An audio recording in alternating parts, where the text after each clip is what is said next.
할렐루야. 구국기대에 오신 여러분들 환영합니다. 우리 앞뒤 좌우로 인사 성도의 교통 나누겠습니다. 나라를 살립시다. 시작.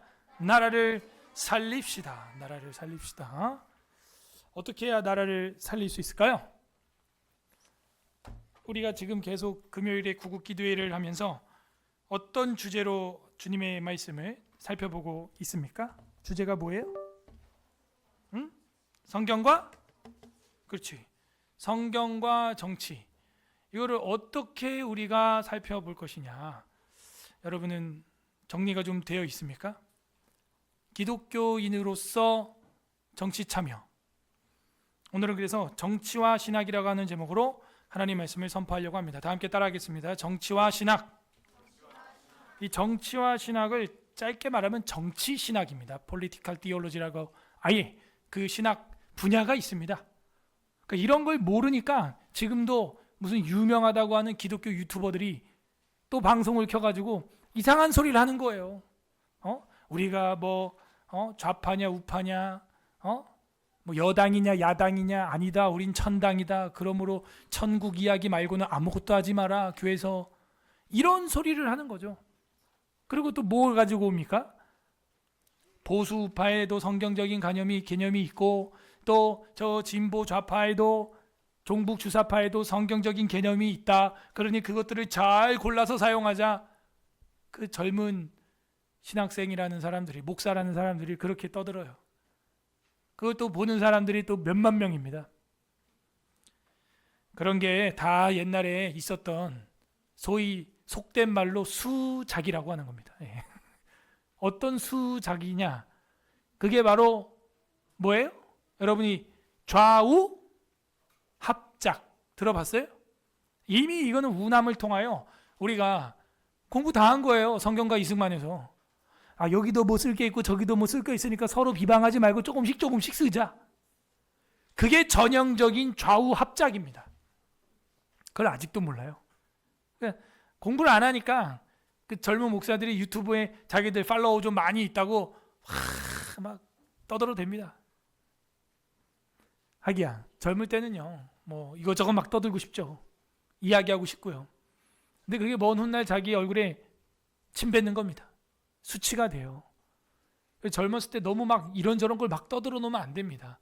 무너집니다. 망합니다. 이번 주에 제가 그래서 화요일 날 저기 강북 지방법원에 가서 증인으로 제가 출석하고 왔는데, 그렇게 싸운 거예요. 그 유튜버들 하고. 그것도 좌파 우파가 싸운 게 아니에요. 우파끼리. 뭔지 알죠? 서로 약간 막 이렇게 하면서. 근데 둘 다 저는 친해요. 둘 다 저랑 광화문에서 또 우리 백신 피해자들 위해서 시위도 하고 소송도 해주고 하던, 여러분도 제가 말하면 다 아는 분들이에요. 우리 교회도 왔던 분들이고. 뭡니까 그게? 물론 거기는 한 젊은 신학생이 너무 막 말을 갖다가 거침없이 해가지고, 그러면 어떻게 돼? 자극적이고 클릭 수가 많이 올라가고 유튜브 조회수가 올라가니까 자극적이죠. 광고 돈 많이 벌겠죠. 광고 돈은커녕 지금 벌금 500만 원, 1000만 원 나왔어요. 여러분. 그 광고가 중요한 게 아니고. 그래서 막 누군가를 욕하고 비방하는 건 클릭 수가 막 올라가요, 여러분들. 그죠? 또 오늘 또 이제 뭐 나온다고요. 대통령 대대행 탄핵 뉴스 떴어 오늘 또. 이제 대대대행 뭐 이 대대대대행 대대대대행 참, 무슨 전 세계 민주주의 실험관 같아. 대한민국은 민주주의라는 걸 인간이 실현하고 역사를 씁니다. 이런 역사를 쓴 나라가 없어요. 대대행 대대대행 누군지도 모르겠어요. 이제 그 다음 누구예요? 이제 뭔 장관이에요? 이제 기재부 장관 말고 뭐 농수산부 장관인가? 누가 이제 대통령 대행하는, 문화부 장관인가? 누가 하는 거예요? 이제 행안부인지 뭐 어디서 하겠죠? 법무부 장관이든 누군가 하겠죠. 장관 중에서. 드라마가 안 되는 이유가 여기 있는 겁니다. 대한민국은. 드라마 각본을 써도 이런 건 쓸 수가 없는 거야. 젊은 날에 그렇게 자극적인 유튜브 찍어가지고 조회수 올리고 남겨놨던 게 다 체증이 돼가지고 증거가 돼가지고 자기들끼리 또 분쟁이 일어납니다. 신학적인 주제로 싸운 건 아니었어요, 그분들은. 근데 또 신학적 주제로 또 막 떠드는 또 있잖아요. 여러분도 이렇게 클릭하고 구독하고 연관 검색어 뜨는 분들 참 안타까워. 공부를 안 해서 그렇다, 무지해서 그렇다, 전 그런 생각이 듭니다.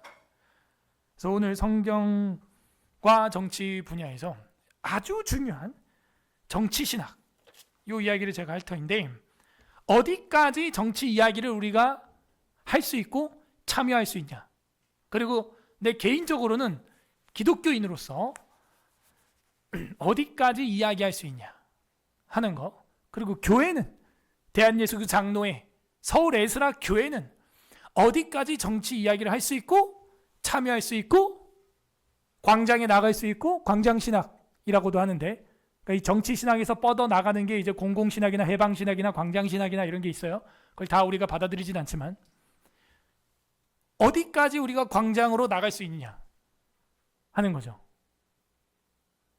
여러분은 그게 딱 또렷하게 있어요? 그게 없으니까는 교회가 정치에 참여하면 안 된다라고 하는 말에 정확히 칼로 무자르듯이 반박을 못하는 겁니다. 뭔가 아리까리한 뭔가 경계선이 있어요. 약간 뭔가 혼재된 경계선이 있는 거죠. 그런데 제가 말씀드렸죠. 정치신학이라고 하는 분야가 있다는 것 자체가 기독교인으로서 정치에 참여하는 것이 가능하다, 불가능하다? 가능하다는 거를 열어주고 있는 거잖아요. 지금 정치 신학이 있다니까요. 아예 이걸로 박사가 된 분이 있고 교수를 하는 분들이 있고 종교 개혁을 했던 사람들이 있었죠.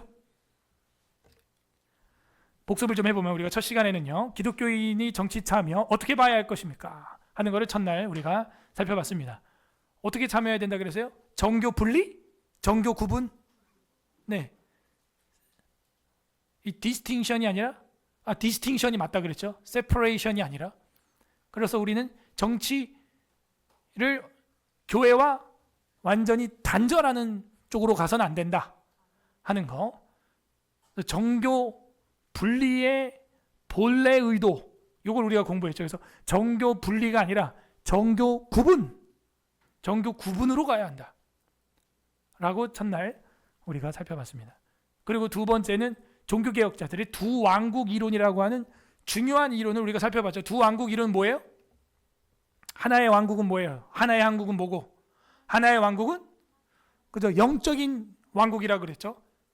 그죠? 우리가 죄 사함을 받고 천국을 가고 구원을 받고 마지막에 우리 하늘 장막으로 올라가는 새 예루살렘 성으로 올라가는 그 은혜, 그게 바로 영적 왕국이라고 그랬고, 두 번째 왕국은 뭐라 그랬어요?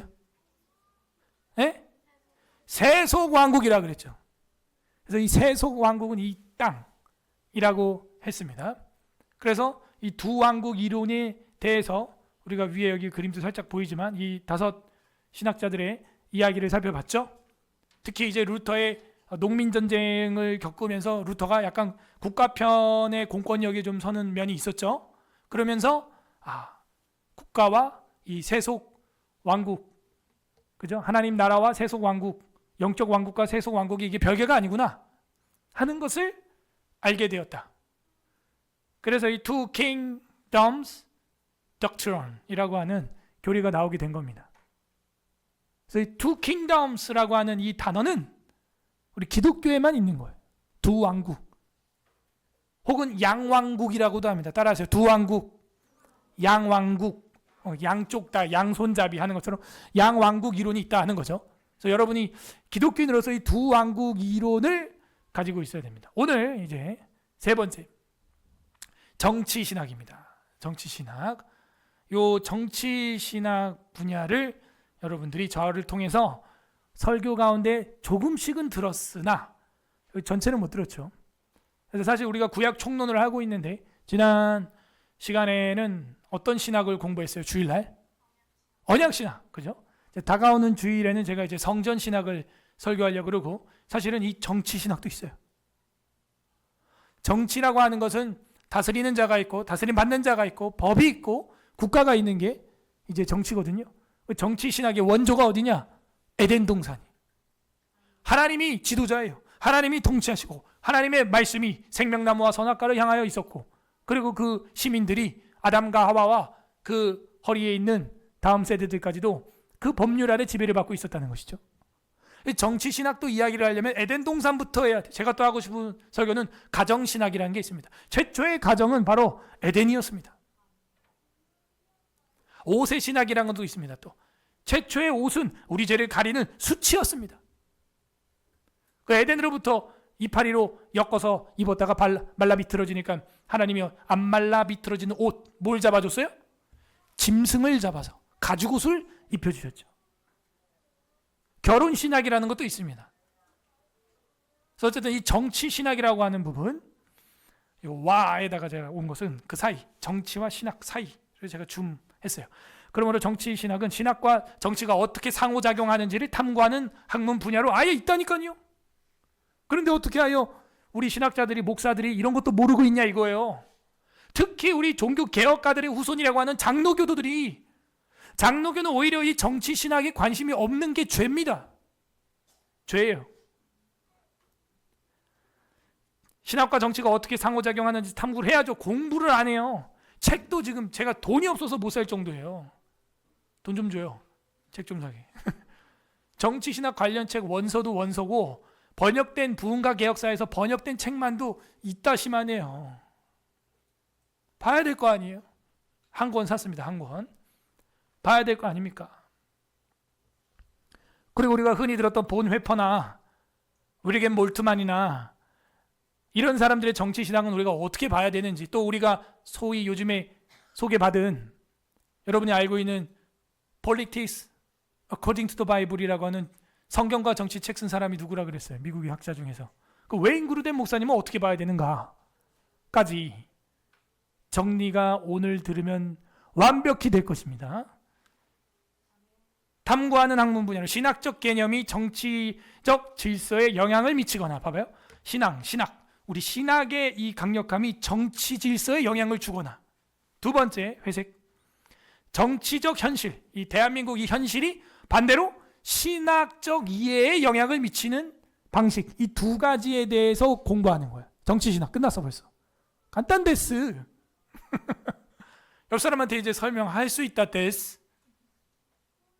또 한 번, 즉 신앙과 정치의 관계를 규명하고 신앙과 공적 삶과 정치적 질서에 어떤 역할을 하는지에 대한 신학적 해석을 제시하는 것입니다. 여기 뭐 하나 있었는데 나중에 보여질 겁니다. 분야입니다. 됐죠? 그러니까 신학적 개념이 정치에 어떻게 영향을 미치는지, 그리고 정치가 혹은 신학적 이해에 어떤 영향을 미치는지. 제가 결론적으로 말씀드리면은 이 두 번째 거, 정치 현실, 대한민국 정치 현실이 신학 이해에 영향을 끼치는 게 여러분 좋은 것 같아요. 첫 번째, 신학 개념이 정치적 질서에 영향을 주는 게 좋은 것 같아요. 어떤 게 좋은 것 같아? 두 번째, 정치적 현실이 신학적 이해에 영향을 미치는 게 좋은 것 같아요. 1번이 신학적 개념이 정치적 질서에 영향을 미치는 거고, 두 번째가 정치적 현실이 신학적 이해에 영향을 미치는 방식인데, 우리가 조금 더 위험하다고 보는 건 두 번째죠. 세상 정치 현실이 신학 이해에 영향을 미치면 안 되죠. 이러면은 이제 자유주의가 되는 거예요. 이러면은 이제 망하는 겁니다. 그 유명한 신학 중에 하나가 해방신학이라는 거예요. 들어봤을 거예요. 이 민중신학, 해방신학은 정치적 현실이 신학 이해에 영향을 미친 결과의 괴물이에요. 해방신학이라는 거예요. 그래서 민중들은 해방돼야 된다는 거죠. 그리고 지금 일하고 있는 일꾼 노동자들이 지금 사회적 구조의 악 때문에 이렇게 지금 노동생활을 하고 있다는 거예요. 그래서 이 사회 구조 자체가 죄라는 거예요. 그러면서 여기서 해방을 외치는 거죠. 그게 위리겐 몰트만의 신학인데 그거 잘못된 겁니다. 여러분, 죄는 사회적 정치적 구조가 악해서 온 게 아니고 아담과 하와 때 인간의 죄로 자유의지의 선택의 책임으로 온 거죠. 그러니까 우리가 정신을 바짝 차리지 않으면 이 신학자들의 현란한 말에 그러네 이렇게 따라간다니까. 그러면 어느덧 나도 모르게 개혁주의 신학의 방을 나와 문을 열고 광야에 나와 있습니다. 그럼 다 죽는 거예요. 들짐승에게 물려 죽는 겁니다. 이 신학자가 이렇게 무서운 거예요, 여러분. 들을 땐 맞는 것 같잖아요. 지금 봐라, 제2차 세계대전 봐라. 세상이 왜 이러냐? 저 정치인들이 이렇게 해서 그렇다. 구조적인 악이다. 아들, 딸들이 군대에 나갈 수밖에 없고 그들이 무슨 죄가 있냐? 구조가 죄다. 맞는 얘기거든. 그러나 우린 정신을 바짝 차려야 돼. 인간론을 했어요. 그게 문제가 아니다. 인간 자체가 하나님 앞에서 전적 부패했다. 다시 여기 원점으로 돌아와야 되는. 뭐 어떤 차이인지 지금 깨달아지는 분 아멘? 아니요? 아멘 하라니까 아니요? 자, 성경을 보겠습니다. 오늘 본문입니다. 마태복음 5장 13절에서 16절 우리 다 같이 읽어보겠습니다. 시작. 너희는 세상의 소금이니 소금이 만일 그 맛을 잃으면 무엇으로 짜게 하리요? 후에는 아무 쓸데없어 다만 밖에 버려져 사람에게 밟힐 뿐이니라. 너희는 세상의 빛이라. 산 위에 있는 동네가 숨겨지지 못할 것이요 사람이 등불을 켜서 말 아래에 두지 아니하고 등경 위에 두나니 이러므로 집안 모든 사람에게 비치느니라. 이같이 너희 빛이 사람 앞에 비치게 하여 그들로 너희 착한 행실을 보고 하늘에 계신 너희 아버지께 영광을 돌리게 하라. 아멘. 여러분, 예수님이 직접 한 얘기예요. 너희는 뭐의 소금이니? 천국의 소금이니? 하늘나라의 죽은 다음 소금이니? 어디 소금이래요? 세상의 소금인 거죠. 너희는 어디에 비치니? 하늘나라 가서 비치니? 세상의 빛이라 이거예요. 여러분, 불을 켜가지고 책상 아래 둡니까? 책상 위에 둡니까? 당연하지. 책상 위에 두죠. 등경 위에 두나니 이러므로 집안 모든 사람 비출 모든 사람에게 비추는 겁니다. 기독교인에게만 아니라 모든 사람에게. 그래서 너희의 그 착한 행실이 하나님 아버지께 영광이 되게 해라.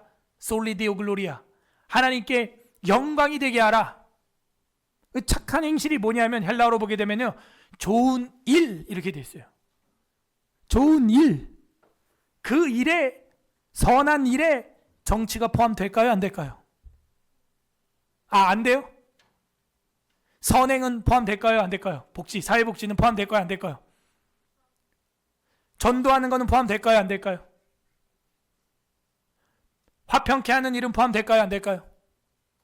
다 포함되는 거죠. 교회를 지키고 변호하는 일은 포함될까요? 안 될까요? 교회를 더 부흥하게 하기 위하여 다음 신학자를 키우기 위해서 책을 쓰는 거는, 아니면 여러분이 나라를 아름답게 만들기 위해 입법자가 되는 것은 필요할까요? 거기 포함이 될까요? 안 될까요? 선한 일에, 착한 일에. 그죠? 여기는 그냥 구제 활동만 이야기하고 있는 게 아니에요. 이 착한 행실은 헬라어로 좋은 일이라는 거예요. 좋은 일들.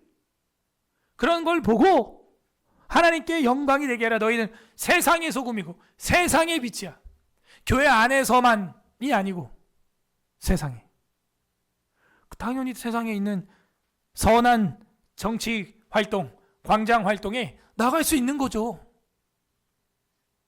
다만 이런 겁니다. 교회 이름으로 우리가 뭔가 성명서를 발표하고 어떤 특정 정당을 지지하거나 특정 정치인을 지지하거나, 이거는 위험이에요. 이거 잘못하면 어디로 가는 거예요? 교황 황제주의로 가는 거예요. 맞죠? 공부했죠? 전염병과 마주한 기독교 다 잊어버렸죠 벌써. 교황 황제주의, 황제 교황주의, 그죠? 공부했습니까? 이런 잘못된 주의에 빠질 수 있기 때문에 교회나 총회 이름으로 어떤 정당을 지지하고 결탁하는 행위, 그거 가능해요? 불가능해요? 여보세요? 가능해요? 불가능해요? 불가능하다고. 교황 황제주의, 황제 교황주의, 크리스텐덤, 이거 안 된다고 배웠잖아요 다. 근데 다 잊어버렸죠 벌써 뭐. 그래서 계속 강의를 해야 되는 건데 참. 그러므로 제가 유튜브나 혹은 어떤 교회자유시민연대로 소송을 해가지고 기자회견도 많이 했지만 어떤 정당을 지지하는 걸 여러분 보셨어요? 어떤 한 개인 정치인을 지지하는 성명서를 발표하는 걸 보셨어요? 어떤 정당과 결탁하여 대회를 여는 걸 여러분 보셨어요? 그건 개혁주의가 아닙니다. 그럼 반대로 말하면 그거 빼곤 솔직히 말하면 다 해도 되는 거예요. 맞죠? 그거 빼고는 다 해도 되는 거예요. 교회든 개인이든.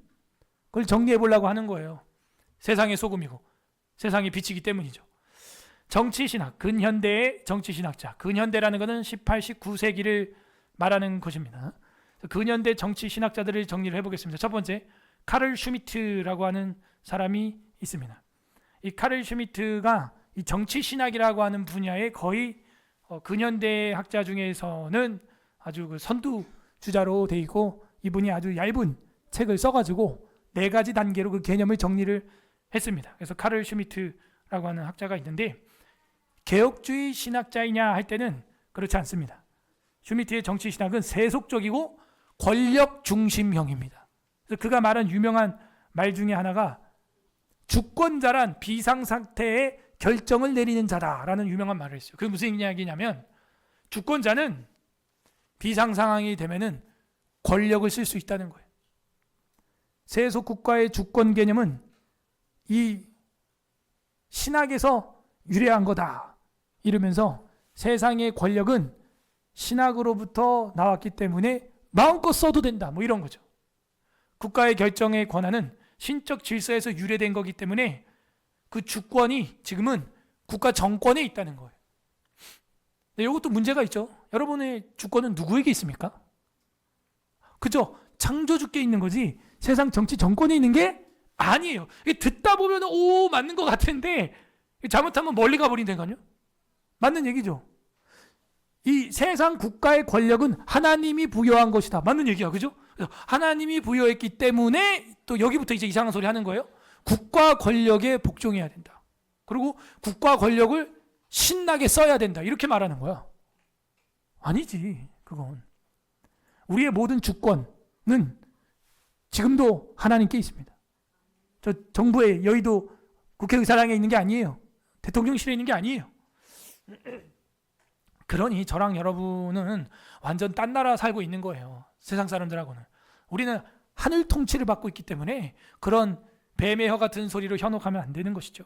그러므로 슈미트의 정치신학은 조금 세속 권력 중심이다. 세속 권력 중심적이다. 두 번째, 요한 밥티스트 메츠라고 하는 사람이 있는데, 이 사람도 정치신학에 대해서 많은 세월을 보냈습니다. 그런데 이분의 신학은 홀로코스트 때문에 굉장히 많이 집중이 되고 자기가 그 분야에서 생각을 한 거예요. 홀로코스트는 유대인 학살이죠. 히틀러 시대. 그런 모습을 보면서 유럽 사회에서 기독교가 사회적 책임에 다해야 한다 하는 데서 문제의식을 가지고 시작을 했던 것이죠. 지금 우리 대한민국 현실보다 더 끔찍한 시대를 살았던 학자입니다. 그러나 이 사람이 또 우리 장로교 신학에 맞냐? 땡! 그렇지 않다는 거예요. 이 사람은 로마 카톨릭 신학자예요. 그렇기 때문에 우리 장로교 신학과는 굉장히 거리가 멀다. 세 번째, 라이너 포르스트라고 하는 학자가 있습니다. 오늘은 뭐 거의 신학교 수준의 강의입니다, 여러분. 이 라이너 포르스트라고 하는 학자는 정치 신학을 현대 민주주의와 연결시키면서 정의와 공정성에 대해서 강조를 했습니다. 하지만 이분도 개혁 신학적인 노선을 따르지는 않습니다. 본질적으로 다릅니다. 이분은 자유주의적인 정의론, 세속주의, 관용 철학, 권리 기반의 정치 윤리에 관심을 가지고 있어요. 그래서 역시 아까 처음에 이야기했던 그 카를 슈미트하고 비슷한 논쟁의 주제를 이끌고 가고 있습니다. 그리고 굉장히 세속주의적인 그런 신학으로 정치 신학을 봤습니다. 네 번째는 윌리엄 캐버너라고 하는 사람이 있는데, 이 윌리엄 캐버너는 역시 개혁주의 신학자는 아닙니다. 그러나 현대 서구 사회에서 세속화된 국가가 어떻게 종교와 권력을 조작하는지를 분석하고 교회의 정치적 역할을 강조했어요. 근데 이분도 로만 카톨릭 신학자입니다. 로만 카톨릭 신학자고 우리가 개혁 신학 안에서 따라갈 수 있는 성경 중심 언약 신학, 교회와 국가의 구분론 이런 관점은 갖고 있지 않아요. Two kingdoms 덕트론은 가지고 있지 않다 이거죠. 이런 것만 봐도요, 두 왕국이라고 하는 단어 자체가 우리 개혁 신학의 아주 귀한 유산인 거예요. 굉장히. 그래서 여러분들 이제 안경이 생겼어요. 어떤 학자가, 어떤 목사가 강단에서 두 왕국 이론 딱 이야기를 하면 그래도 저 사람은 우리 개혁 신학이나 종교 개혁가 루터 정도는 따라가는 그런 신학자구나, 목사님이구나, 구분이 돼. 근데 여러분, 언제 여의도나 광화문 연단에서 두 왕국 이론이라는 단어를 들어봤어요? 못 들어본 거예요. 물론 거기 있는 분들이 다 그와 반대된다고 하는 말은 아니고요. 그런 걸 가르쳤어야 한다는 거예요. 제가 얘기하는 것은. 교육을 안 하는 것이죠.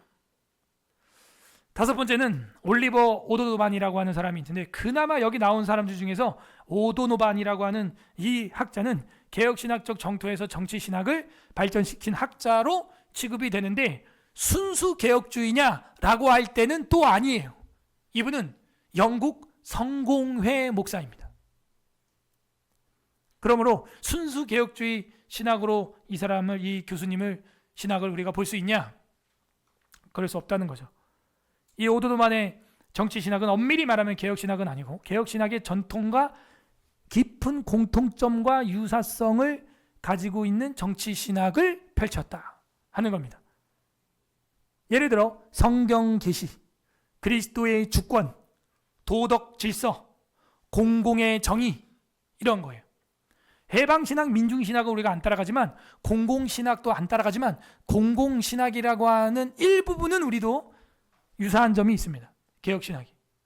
그래서 현대 자유주의 정치 이론 신학을 비판한 분이 바로 이 5번 올리버 오도노만. 이분 지금 살아 있습니다. 예. 살아 계시고. 그 다음에 여섯 번째로 위르겐 몰트만이라고 하는 아주 유명한 희망, 소망 신학이라고 하는 유명한 신학의 주제를 가지고 살다가 얼마 전에 돌아가셨죠? 2년 전에 돌아가셨는데, 이 위르겐 몰트만이라고 하는 분은 개혁주의 신학으로 역시 볼 수는 없습니다. 이분이 아까 제가 이야기했던 해방신학을 이야기한 사람이에요. 그리고 그 해방신학은 정치로 신학적 이해를 가져온 사람이죠. 그죠? 독일의 환경이 그렇잖아요. 유럽이 지금 1926년생이면 세계 1차, 2차 세계대전 이후에 그 태어난 사람으로서 그 현실이 처참하지 않습니까? 그 나니아 연대기 같은 것도 그 마녀와 옷장 배경이 뭐예요? 세계 1차, 2차 세계대전이죠? 거기서 이제 전쟁이 나가지고 막 할아버지 집에 피신가 있는데 옷장에 들어갔다가 나니아 세계로 들어가는 뭐 그런 이야기였잖아요. 그래서 이 위르겐 몰트만은 이 마르크스주의와 결합한 해방신학을 펼친 거예요. 노동자들을 위해서. 그러므로 이거는 거의 우리 개혁신학 장로교에서는 거의 이단으로 봅니다. 예. 해방신학은 죄를 사회적 구조의 불의로 본 거예요. 그래서 이 막시즘이랑 해방신학은 긴밀한 결합이 되어 있어요. 그래서 성경을 해석하는 방식이기 때문에 개혁주의 신학과 신학 출발 자체가 아예 다릅니다. 그러므로 급진적 해방신학은 개혁주의 신학과 본질적으로 충돌하여 성경적 세계관을 왜곡하는 신학입니다. 이제 근현대 정치 신학자 7번째 마지막으로 보는 분은 웨인 그루뎀이라고 우리가 이제 많이 이야기했었죠. 그리고 전에 여기 왔던 조평세 박사님이 웨인 그루뎀 책의 성경과 정치의 일부분을 번역한 한글책 나왔다고 제가 했잖아요. 근데 이 웨인 그루뎀은 또 개혁주의냐라고 할 때 그렇지 않습니다. 제가 그렇지 않다라고 하는 건 자유주의나 막시즘에 물들었다는 얘기가 아니에요. 이분의 정치 신학은 개혁주의 신학과 뭐가 다르냐면, 개혁주의 신학은 두 왕국 이야기가 나와야 돼. 양왕국 이론이 나와야 돼. 그 Two Kingdoms Theology라고 하는 두 왕국 이론이 이분한테는 없어요. 없고 뭐라 그러냐면 기독교 신앙이 곧 정치가 돼야 된다. 딱 이렇게 보는 거죠. 그래서 약간 크리스텐덤 느낌이 나요. 제가 볼 때는.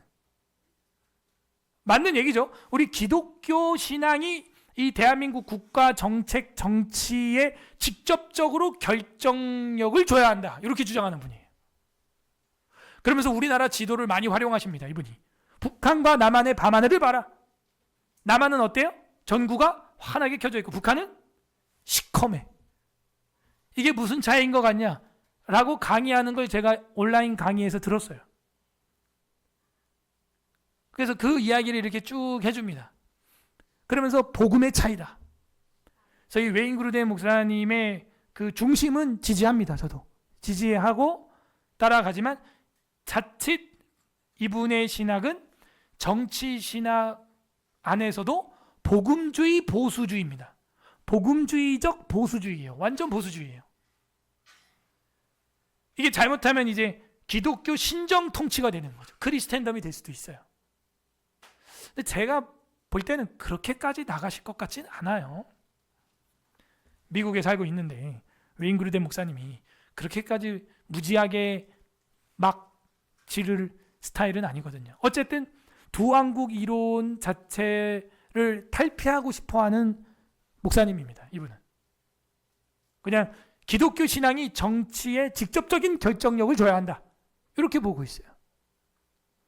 영적 나라와 세속 나라가 있는 게 아니고, 그죠? 우리 개혁신학은 영적 나라와 세속 나라가, 국가가 있다고 보고 상호 분리가 아니라 구분이며 협력돼야 되고 둘 다 하나님의 통치 아래에 있다. 이렇게 보고 있잖아요.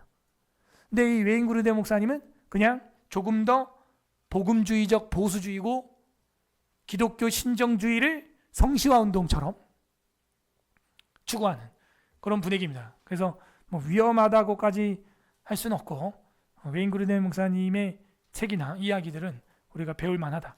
7번 빼고는 다 싹 7번, 5번, 7번 그죠? 5번, 7번 빼고는 우리 장로교도가 지지할 만한 사람은 없다. 그렇게 하시면 되겠어요. 이제 중반 넘어갔습니다. 이제 마지막 하반부, 후반부로 들어왔는데 그러면 우리가 따라가야 될 사람은 이렇게 없단 말인가?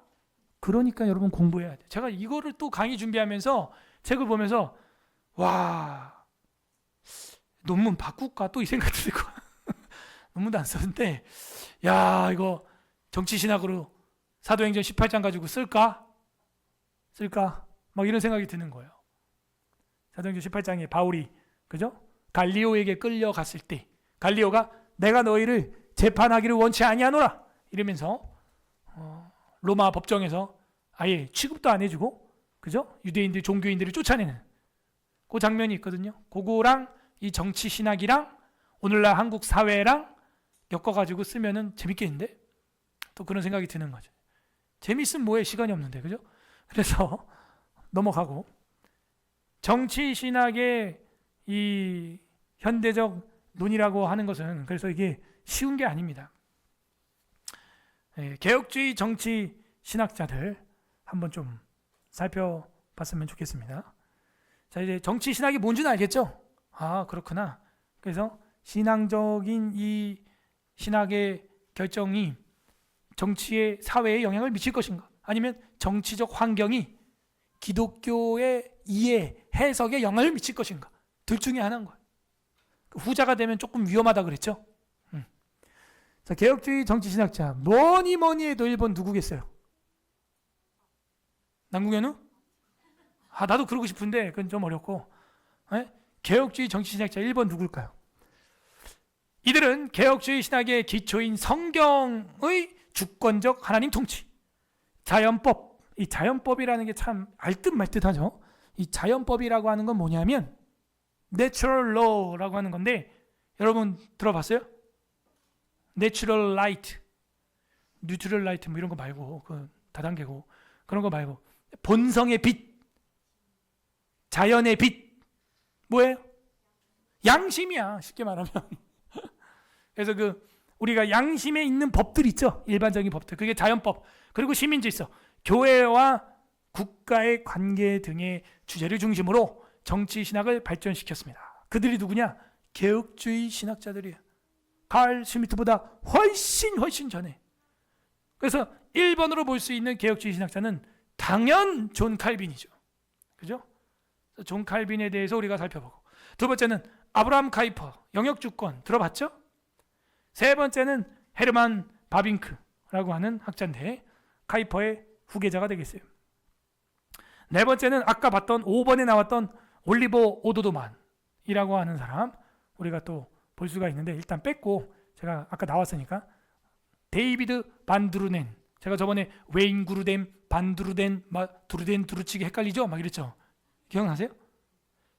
지금 현존하는 살아있는 교수님 중에 제가 지금 굉장히 관심 있는 교수님이 데이비드 반드루덴 교수님이에요. 지금 살아계시고 젊어요. 그리고 다섯 번째는 스티븐 가라벨이라고 하는 교수님이 있습니다. 이분도 살아있습니다. 그래서 반드루덴 목사님이 그 스티븐 그라벨린 목사님의 책을 보고 뿅 간 거예요. 그래서 지금 아주 젊으신데 온 오프라인에서 지금 저 이름만 쳐도 강의를 여러분이 다 들을 수 있을 정도로, 유튜브에서도 저도 몇 개 들어봤는데 굉장히 재밌습니다. 책도 번역돼 가지고 벌써 부흥과 개혁사에서 3권이나 나왔습니다. 3권이나 나왔고, 스티븐 그라벨린 목사님 책은 아직 번역이 단 한 권도 안 됐답니다. 부흥과 개혁사에서 하고 있지 않을까라고 저는 생각을 하고 있습니다. 어쨌든 이렇게 5분의 이야기를 좀 살펴보겠습니다. 제가 여러분에게 좀 이해를 돕기 위해 또 얼굴을 만들어 왔습니다. 존 칼빈, 칼빈의 정치신학. 첫 번째, 기독교 강요에서 국가와 교회 정치신학의 기초를 마련. 시조세야, 시조세. 그냥 살아있는 시조세. 정치신학의 시조. 끝난 겁니다. 어디 나와요? 기독교 강요에서. 우리 30주제로 보고 있죠? 곧 보게 될 겁니다, 여러분. 그리고 그걸 가지고 종교개혁자들이 웨스트민스터 교회에서 만든 게 뭐예요? 웨스트민스터 신앙 고백서 마지막에 국가와 위정자. 뭐 애매모호하지 않고 정확하게 나와 있습니다.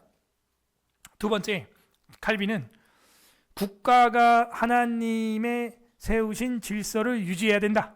봐봐요. 핵심은 하나님이 세운 질서예요.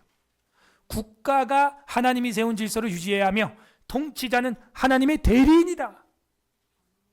이걸 놓치면 안 돼요. 그냥 칼 슈미트처럼 국가가 권력 받았으니까 그 권력에 순복하고 국가는 그 권력을 비상 상황에 거침없이 써야 된다. 그렇게 얘기하는 게 아닙니다. 하나님 앞에서 써야 되는 거예요. 다. 하나님 앞에서. 세 번째는 국가가 하나님의 뜻을 거스르면 시민들은 정당한 저항권, 이 저항이 프로테스탄트의 핵심 아니겠어요? 저항, 여러분이 이름이 뭐예요? 프로테스탄트잖아요. 개신교. 저항권을 행사할 수 있다 하는 겁니다. 아셨죠? 단 혁명이 아닌 법적 방식을 선호한다 하는 거예요. 혁명적으로 하지 말고 어떻게 해라? 합법적으로 해라 하는 거예요. 그런데 우리 나라를 보십시오. 우리가 무슨 칼을 쓰고 총을 씁니까? 아니면 합법적으로 합니까? 어때요? 합법적인 방식으로 집회 신고를 하고 경찰들이 보호해주고 안녕과 질서 가운데 이루어지고 있죠. 그러므로 칼빈의 길을 잘 따르고 있다. 그러므로 신정적, 하나님적 정치 질서, 하나님의 그 정치 질서, 자연법, 우리의 양심, 도덕 양심, 그리고 국가와 교회의 조화로운 분리, 조화로운 구분, 이렇게 되는 것이죠. 둘 다 하나님 안에서 하는 거예요. 그래서 제발 교회는 교회 전도 일에 좀 집중하게 해주라. 국가는 그 일을 위해서 좀 안보와 경찰과 군인으로 철통같이 나라를 좀 국민들을 지켜주고, 그렇게 지켜주면 우리 교회는 뭐만 하면 돼요? 전도만 죽어라 좀 해보고 좀 죽자. 정치 이슈 좀 안 하고 좀. 제발 좀. 그거예요. 그런데 국가가 자꾸 엉뚱한 짓을 하니까 지금 교회가 영혼 구령과 말씀 교육과 복음화와 기독교와의 힘을 써야 돼도 지금 모자랄 판에 힘이 갈리잖아. 근데 분명히 정당한 저항권은 쓰라고 했어. 또 견제죠. 견제할 수 있습니다. 두 번째 우리가 이제 카이퍼, 아브라함 카이퍼. 네덜란드 화란 신학자고 정치가입니다. 총리였어요, 이분. 아예. 모든 영역의 그리스도의 주권을 주장하고 영역 주권의 개념을 발전시켰다 하는 겁니다. 모든 영역에 곧 다음에 나오죠. 영역 주권이란 교회, 국가, 가정, 교육, 문화, 예술, 학교 모든 영역에 하나님께 속해 있다. 제가 주장하던 게 이거예요. 저 정치는 마귀한테 줘야 되는 겁니까, 여러분? 계속 질문을 하는 거예요. 저 정치는 마귀에게 줘야 되냐? 저 뉴스 언론은 마귀에게 줘야 되는 겁니까? 원래 마귀 거예요? 각각 영역의 고유한 책임과 역할을 가진다는 이론. 거기는 하나님의 주권, 그리스도의 주권이 있다는 거예요. 그래서 국가 지도자까지 된 거 아닙니까? 본인이 친히. 세속 정부도 하나님의 섭리 아래 있으며 이거죠. 그러니까 두 왕국 이론을 오해하면 안 돼요. 세속 정부는 세상 거, 그게 아니라니까요. 역할이 세상 일을 하는 역할이라는 거예요. 교회는 영적인 왕국, 전도만 좀 하게 좀 해달라 이거예요, 제발. 다른 거 신경 안 쓰게. 그리스도인은 사회와 정치에 적극적으로 참여해야 한다. 이거죠. 그 웨인 그루덴 목사님도 이건데 두 왕국 이론은 없다는 거예요. 그래서 그냥 족보에 개혁주의 신학 족보에는 못 들어온다 그 얘기입니다. 영역 주권 기독교 민주주의. 교회와 국가가 협력해야 한다. 이 개혁주의입니다. 그 다음에 이제 세 번째는 헤르만 바빙크. 헤르만 바빙크의 교의학이라고 이렇게 성경만큼 두꺼운 책이 4권짜리가 있어요. 거기에 이제 나온 내용입니다. 아브라함 카이퍼의 제자로서 개혁주의 세계관과 정치 윤리를 체계화하였다. 두 번째 거 여러분이 읽어줘봐요. 시작. 국가가 그래서 정의를 시행하는 기관이며 자연법과 신법, 성경의 법이 조화를 이루어야 한다고 주장. 그럼 자연법, 신법 다른 거예요? 다른 겁니다. 자연법은 불신자도 가지고 있어요. 양심, 본성의 빛. 신법, 성경이죠. 그러므로 우리 신자는 두 가지 법이 있는 거죠. 자연법과 신법이 있는 거예요. 자, 여기서 여러분은 유추를 해야 돼요. 그러면 꼭 성경에 반한 거 아니더라도 자연법으로 자연인으로 볼 때 도덕적으로 문제 있는 거에 대해서도 우리가 발언할 수 있다 없다? 있다라는 거지. 이렇게 공부를 해야 여러분이 확신을 갖고 가르치고 외칠 수가 있는 거예요. 국가가 기독교적 원칙을 따라야 하지만 교회와 국가는 구별되어야 한다고 보았다. 그죠? 저도 제발 구별됐으면 좋겠어. 구별돼서 우리 교회는, 서울 에스라 교회는 그냥 교회 일에만, 영혼 구령에만 좀 신경 쓰게 좀. 정치 뉴스 좀 안 보고 말이야. 자연법과 신법의 조화, 기독교적 법사상, 정의로운 국가 질서, 그 정치적 핵심 개념 위해서 보았습니다. 다음은 우리가 그 올리버 오도도바는 아까 생각해서 넘어갔고, 네 번째로 데이비드 반드루넨 목사님, 이 뒤에 보면 Two Kingdoms Theology 이렇게 돼 있죠. 이거 얼굴 그림은요, 제가 값을 넣어서 AI가 만든 거거든요. 근데 저 글씨 제가 안 넣었어요. 근데 이 AI가 아는 거예요. 이 데이비드 반드루넨은 Two Kingdoms Theology가 이 사람의 핵심 내용이다. 그래서 그 뒤에 저 문자가 들어간 거야. 그래서 내가 놀랬어. 그래서 똑똑한데? 네가 드루넨을 알아? 좋았어. 그리고 얼굴도 비슷하게 생겼어. 진짜 이렇게 생겼어요. 제가 강의 들었다 그랬잖아요. 신기해. 데이비드 반드루넨, 이분이 주장하는 것은 두 왕국 이론을 발전시킨 학자고, 국가와 교회가 서로 다른 사명을 가진다. 맞죠? 자, 아까 말했습니다.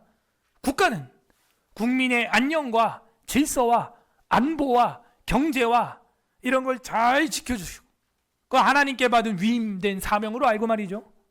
그러면 그 안에 있는 시민들은 안전과 보안으로 열심히 일을 하고, 또 우리 성도들은 교회는 교회의 사명으로서 영혼 구령과 불신자를 전도하는 걸 복음화, 기독교인을 또 이렇게 여러분이 기독교인이죠. 여기 불신자 없죠? 기독교인을 또 기독교로 교육하는 걸 기독교화라고 하는 또 하나의 전도예요. 이게 그렇게 하라는 거예요. 세속국가가 하나님께서 허락하신 질서 속에서 작동하지만 교회는 하늘의 시민권을 강조한다. 맞죠?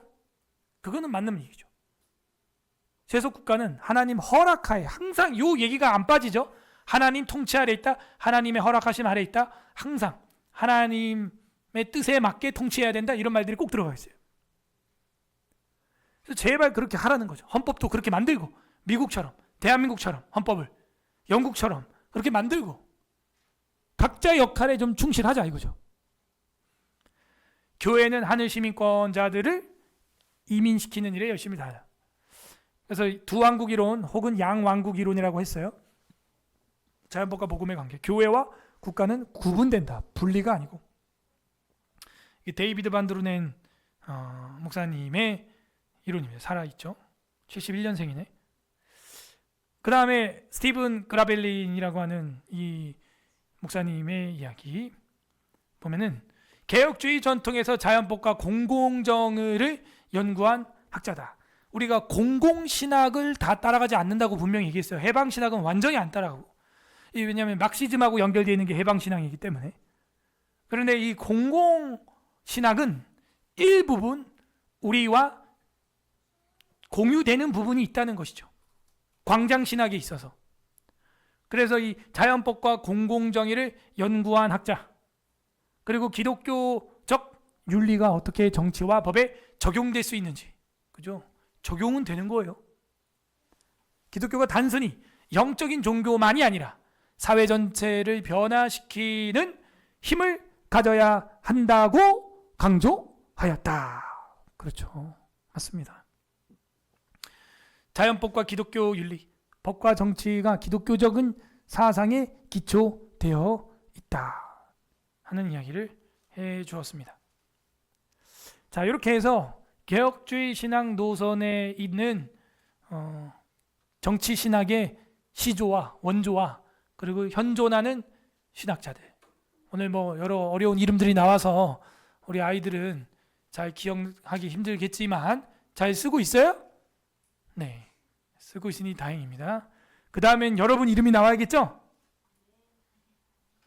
2013년 에이론 남궁 뭐 이런 거 나온다든지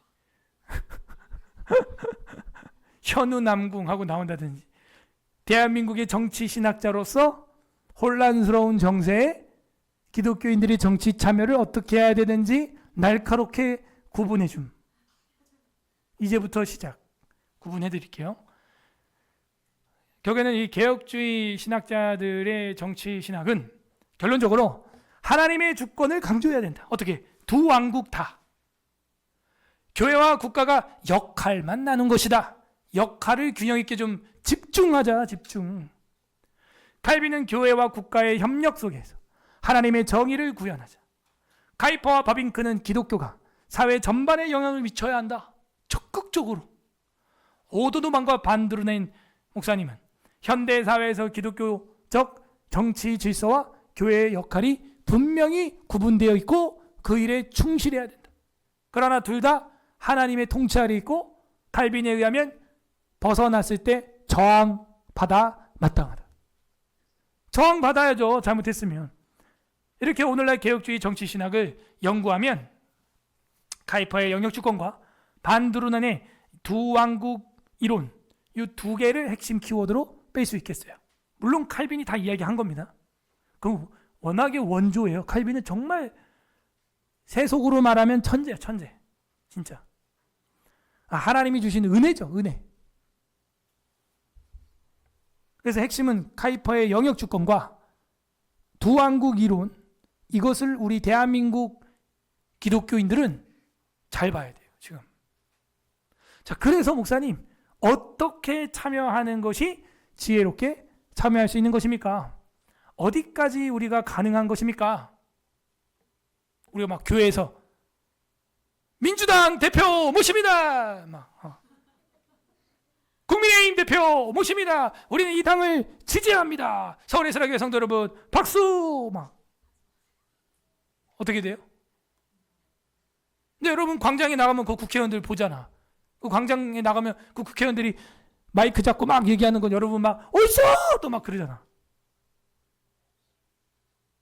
그건 괜찮아? 그것도 안 괜찮아?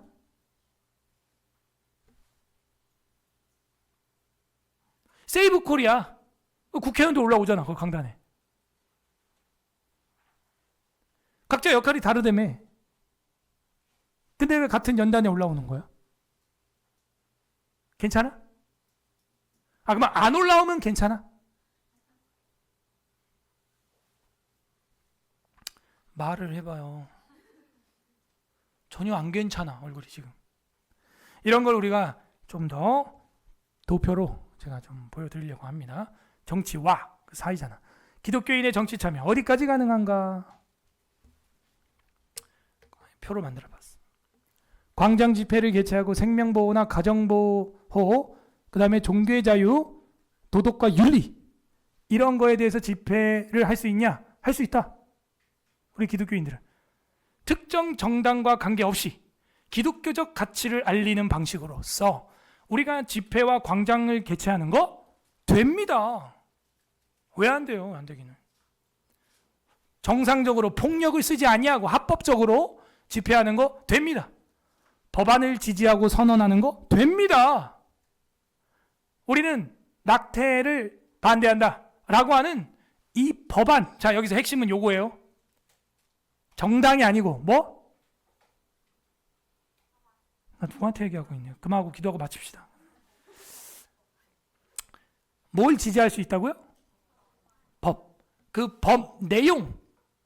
사람이 아니라, 정파가 아니라, 정당이 아니라 그 법 내용이 성경과 맞기 때문에 지지한다는 거죠. 지금의 야당이 성경과 맞는 법안을 낸 거 있으면 지지해도 돼요. 문제는 안 보인다는 것이죠. 차별금지법 반대, 낙태 반대, 간통 반대 이런 거 우리가 지지할 수 있어요. 그게 어떤 당이 하든지 간에 특정 정당을 지지하지 않더라도 성경적 가치를 반영하는 법안을 지지하는 거예요. 법안을 지지해야 돼. 요게 디테일이에요, 여러분. 이게 진짜 영적 엣지예요. 네. 이 정치 신학의 엣지가 여기 있는 거야. 헷갈렸던 게 이제 딱 보이는 거죠. 법안을 지지하는 거야. 법안을. 근데 교회가 지지하는 법안을 내는 정당은 또 그 법안을 내더라고. 그렇게 되는 게 아이러니죠. 기독교적 가치 확산을 위한 포럼, 대회 개최할 수 있습니다. 정책 연구 및 추천, 기독교적 정책 싱크탱크 운영하는 거 가능합니다. 그래서 제가 만든 게 교회 자유 시민연대, 백신 피해자 치료 시민연대, 에스라 성서 신학회, 에스라 아카데미, 에스라 바이블 스쿨, 에스라 교회 이렇게 하는 거예요. 교회 이름으로 하는 것이 아니고 그런 단체의 이름으로 하라 말이죠. 특정 정당과 공동 집회를 개최한다. B. 요거는 신중해야 돼. 왜? 그 정당의 정책 중 성경과 반대되는 게 간혹 있을 수도 있거든요. 그래서 그걸 주의해서 공동 집회를 개최하는 건 극히 삼가해야 돼. 그런 식으로는 안 하는 거예요. 그런데 제가 아까 말한 대로 광화문이나 여의도에 국회의원들이 연사로 올라왔단 말이죠. 그건 어떻게 보냐? 가능해. 왜? 국회의원이 그 집회와 공동 개최를 하거나 결탁된 게 아니기 때문에 그 국회의원의 개인 발언이고 그것이 자기 정당을 뭐 표를 주십시오 이런 게 아니잖아요. 뭐 발의하는 거예요? 법안 이야기하는 거기 때문에 가능해요. 그러나 특정 정당과 협력하면서 교회가 정치적으로 결탁됐다고 되는 결의서나 성명서가 나와서는 안 되겠어요. 교회 차원에서 특정 정당이 지지하거나 반대하는 공식 성명 발표 이런 건 하면 안 돼. 근데 목사님 제가 그렇게 한 기억은 없지만 이런 백신 피해자들을 치료하지 않는 이런 정당들 표 주지 말라고, 혹은 뭐 차별금지법 만드는 사람들 표 주지 말라고 하면서 마치 그 정당을 반대하는 것처럼 보이는데 그게 아니고 그 법안을 반대하는 거죠. 그리고 그런 법안을 만들어내는 자들을 반대하는 거죠. 그렇다고 공식적인 무슨 성명서를 발표하지 않습니다. 제가 백신 피해자들을 위해서 했던 거는 뭐예요? 보도자료 내고 한 거는 백신 피해자 치료 시민연대 이름으로 낸 거예요. 오케이? 그리고 저번에 프레스센터에서 한 거는 뭐예요? 교회자유 시민연대 이름으로 제 개인, 남궁현우 개인으로 대표로, 제가 대표로 있는 제 단체로 한 거지 서울 에스라교회 이름으로 기자회견을 한 게 전혀 아닙니다. 전혀 뭐 서울 에스라교회 이름도 안 나갔어요. 근데 이제 기자들이 제가 누구냐 할 때 이제 서울 에스라교회 목사님이다, 이렇게 얘기하겠죠. 제 공식 명함은 거기는 교회자유시민연대 대표 남궁현우 이렇게 나가는 거죠. 자, 하나 마지막으로 더 보면, 그럼 개인적으로는 어떻게 해야 되느냐? 다 돼요. 여러분, 기독교회가 못하는 건 딱 두 개예요. 정당과 공식적인 결탁과 공식적인 성명서, 요건 하면 안 돼. 나머지 다 돼, 교회도. 그리고 여러분이 개인적으로 하는 거는 교회 이름 들먹이면서 하면 안 돼요. 알았어요? 무슨 어떤 정치 포럼에 나가가지고 어떤 정파를 반대하고 반기독교적인 정책을 낸 정치인을 반대할 때 저는 서울 에스라교회 집사거든요, 요런 소리 하면 안 되는 거야. 그거 참 지혜롭지 못해. 차라리 저는 교회 자유시민연대 회원으로서 뭐 이렇게 얘기해야지. 그게 지혜로운 거예요. 사실은 그러니까 기독교인 개인으로서는 다 돼. 다. 여러분 혼자서 뭐 하는 거 다 돼.